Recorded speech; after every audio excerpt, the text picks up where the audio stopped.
Guys, ভোলা বকুলতলা রেস্টুরেন্টে চলতেছে জাঁকজমট পিঠা উৎসব, যা আজ রাত 10টা পর্যন্ত থাকবে। এখন বাজে সকাল 11টা। তো আমি আর আমার বন্ধু যাচ্ছি বকুলতলা রেস্টুরেন্টে, চলে আসলাম। এই যে আমাদের বাইক। যাই হোক, আজকে এখানে অনেক সুন্দর সুন্দরী পরীদেরকে দেখা যাবে, শুধু তুমি বাদে বাকি সবাই আমার আফু। ওকে, এত আর্লি এখানে এত মানুষ আসবে যেটা কল্পনাও করিনি। যাই হোক, সবাই মিউজিকের সাথে সাথে পিঠা উৎসব উদযাপন করতেছে।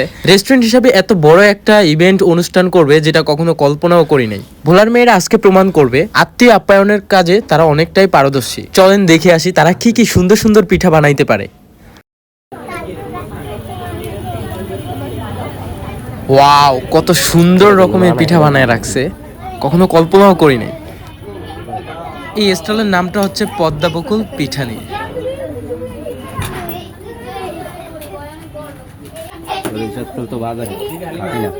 দেখুন চানাচুরটা তো অবশ্যই বাজার, আপনারা যে বাইরে খান ওটাকে একদম খাঁটি খান, ওটাকে একদম কি খাঁটি খান আপনারা?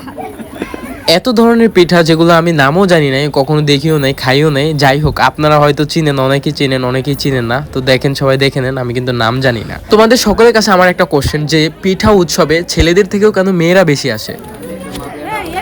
ও মাই গড, এখানে একজনে কেক নিয়ে আসছে। কেকের এই ডিজাইনগুলো, স্টাইলগুলো so beautiful, very very beautiful, অনেকটাই সুন্দর। সর্বশেষ ভোলা সুন্দরী আপুদেরকে অনেকটাই ধন্যবাদ এত সুন্দর সুন্দর পিঠা উপহার দেওয়ার জন্য, সেই সাথে বকুলতলাকেও থ্যাংক ইউ সবাইকে।